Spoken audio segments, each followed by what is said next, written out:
1.3, collecting sample data. Key concept: if sample data are not collected in an appropriate way, the data may be so utterly useless that no amount of statistical torturing can salvage them. Randomization with placebo and treatment groups is called the gold standard because it is so effective. Observational study: we observe and measure specific characteristics but don't attempt to modify the individuals being studied. Experiment: we apply some treatment, we do something, and then proceed to observe its effect. You're going to be asked to tell the difference between those two. One of them, you apply a treatment, and the other one, you just observe. Lurking variable: a variable not included in the study that affects variables that are included in the study. So something hidden, lurking. Number 1, the Salk vaccine. In 1954, Salk wanted to test the effectiveness of his vaccine in preventing polio, which had killed or paralyzed thousands of children. A total of 401,974 children were randomly assigned to 2 groups. Group 1 were given a treatment. Group 2 was given a placebo that contained no drug. A placebo is like a fake drug. You don't know it's fake. You don't know it doesn't work, but a placebo is something that you don't know if it's really the medicine or not. Okay. Children were assigned to the treatment or placebo group through a process of random selection equivalent to flipping a coin. Among the children given the Salk vaccine, 33 later developed polio, and among the children given a placebo, 115 developed paralytic polio. Was this an example of an observational study or an experiment? This one's an experiment. It says explain, and it's easy to see why it's an experiment. All you got to do is say, well, some of them were given a treatment.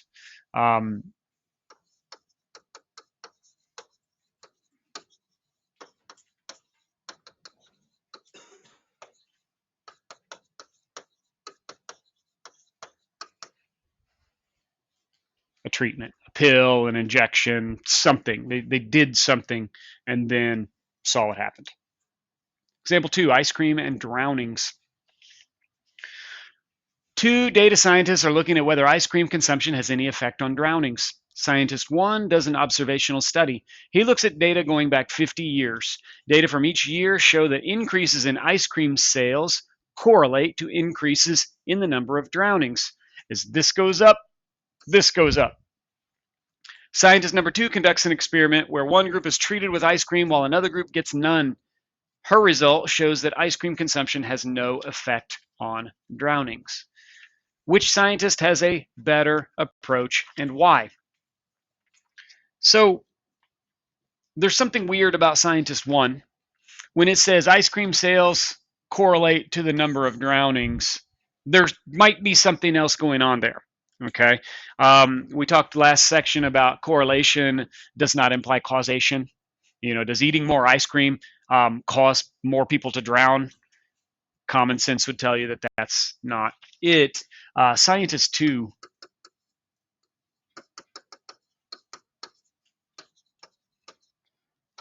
has a better approach.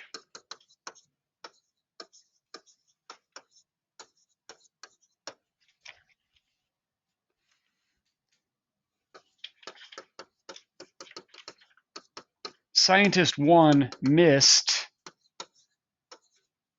a lurking variable.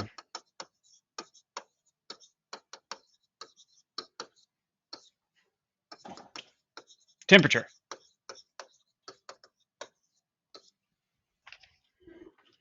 As temperature goes up, more people eat ice cream. Weather's nice, more people go swimming. So, of course, more people are going to drown when more people swim. It has nothing to do with them eating ice cream. Yes, they both increase, but eating ice cream does not cause more drownings.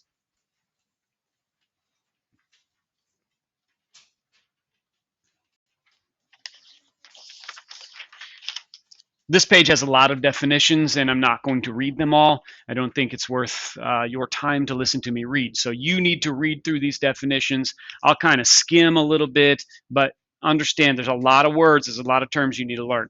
Good design of experiments includes replication, blinding, and randomization. Replication, we know we can repeat it. Blinding, somebody doesn't know. And randomization, obviously they're random. Placebo effect, when an untreated subject reports an improvement in symptoms. Double blind, you've got two people that don't know. The subjects don't know and the scientists don't know. Sampling methods. These are tricky because there's a whole bunch of different things to remember, but simple random sample and random sample.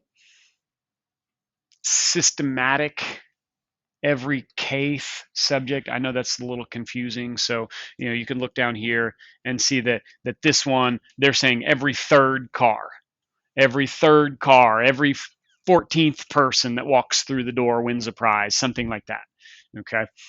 And convenience sample is going to be data that are very easy to get. Stratified sample, subdivide population into groups with the same characteristics, then randomly sample within those groups. So down here, they give an example of stratified sample where we split it into groups. Okay, so here's one group of people with similar characteristics, and then here's a different group of people with similar characteristics, and then we randomly pick from each of those groups. That's stratified. Cluster sample. These two are easy to confuse with each other. Divide the population in clusters, then randomly select some clusters, then select all members of the selected clusters. So I think that's a kind of hard example. So imagine this cluster sample. You are all sitting in rows. So row, row, row, row, row, row. There are 6 rows, and so maybe I randomly select some of the rows. So I select these rows, and then I'm gonna sample everybody in each of those rows.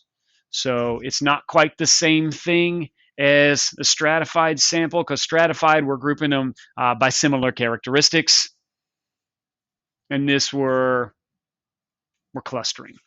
Multi-stage just means a combination of sampling methods.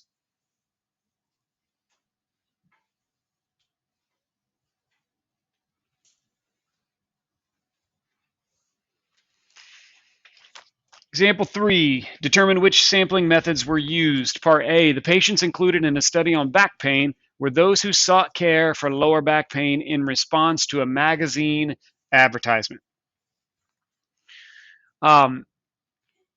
So put yourself in the shoes of the person doing the study.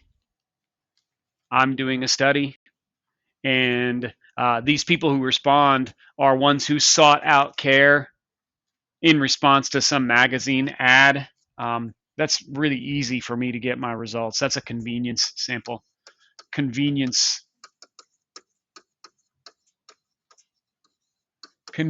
sample. Data are easy to get. A data scientist selects every 100th phone number in the phone book, then calls for a survey.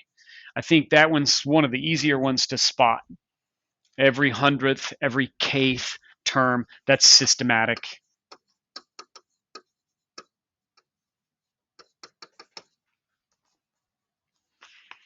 Yearbook class conducts a survey about prom by randomly selecting 200 students from the school's roster list. Simple random sample.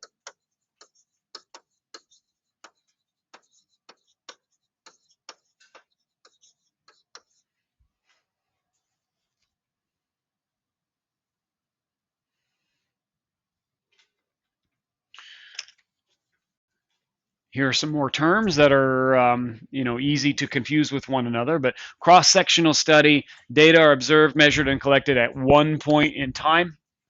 Retrospective, think about retro. Retrospective data are collected from a past time period, also known as case control study. Prospective study, data are collected in the future. from cohorts. So in the future, this flow chart just kind of summarizes what it says.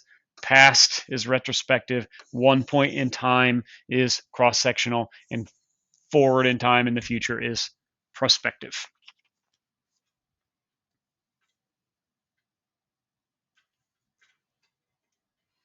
Example 4, indicate whether the observational study used is cross-sectional, retrospective, or prospective. A research company records the viewing habits of 15,000 households. Data will be used to determine whether the proportion of households tuned to a particular program over the next 3 years decreases. Anybody have a feeling for this one?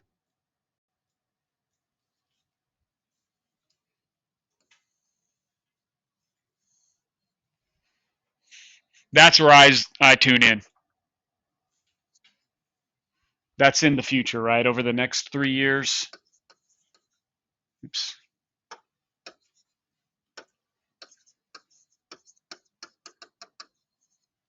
In the future, perspective. A researcher interviews the offspring of victims of 9/11 to see how they're doing now. To me, the key word is now.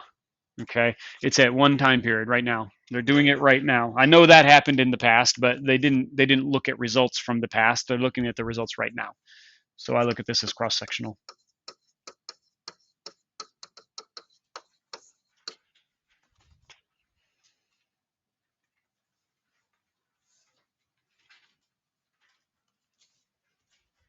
Confounding, similar to confusing.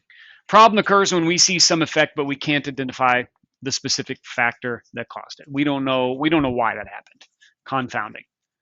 Designs of experiments. Completely randomized experimental design. Assign subjects to different treatment groups through random selection. Randomized block design. Form blocks of subjects with similar characteristics. Notice that says with similar characteristics, and that's going to be similar to when we did stratified before. Then randomly assign treatments to the subjects. Matched pairs design. Compare two treatment groups, such as treatment and placebo, by using subjects matched in pairs that have similar characteristics. Rigorously controlled design, carefully assign subjects to different treatment groups so that those given each treatment are similar in the ways that are important to the experiment. And then this graphic shows the first one is a bad experimental design.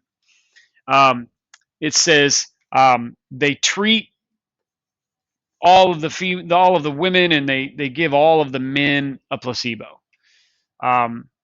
We wouldn't know if the medicine really works or if it's more the sex of the person we gave it to. Okay, so we don't know if effects are due to sex or to the treatment. Completely randomized experimental design. You just randomly choose people, randomly give them a treatment or a placebo. Block.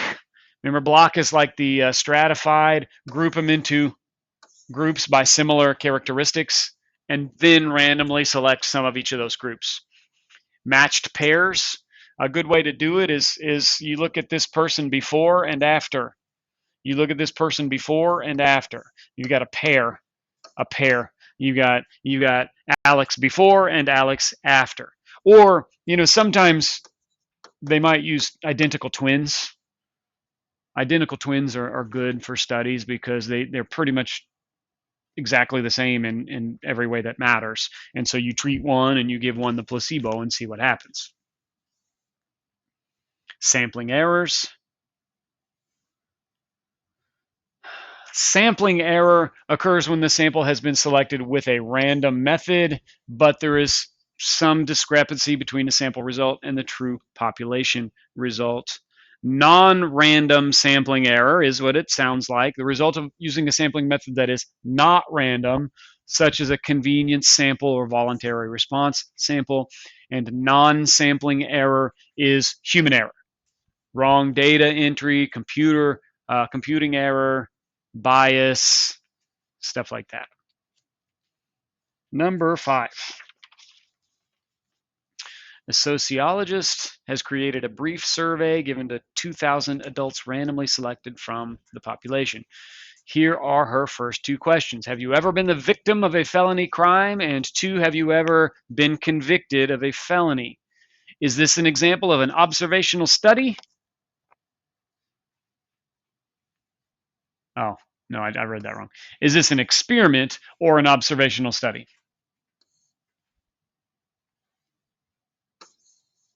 That's an observational study. Do you know why?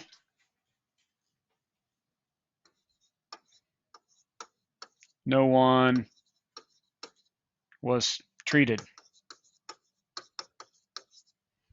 They didn't give anybody a treatment. They didn't give anybody a pill or an injection or do anything to anybody. They just observed. Identify a major problem with it. I believe we've talked about this before, but you look at this question, and some of the people are going to be, less than honest, I suppose. Have you ever been convicted of a felony? Some people aren't going to want to answer that honestly. Some people will lie about it.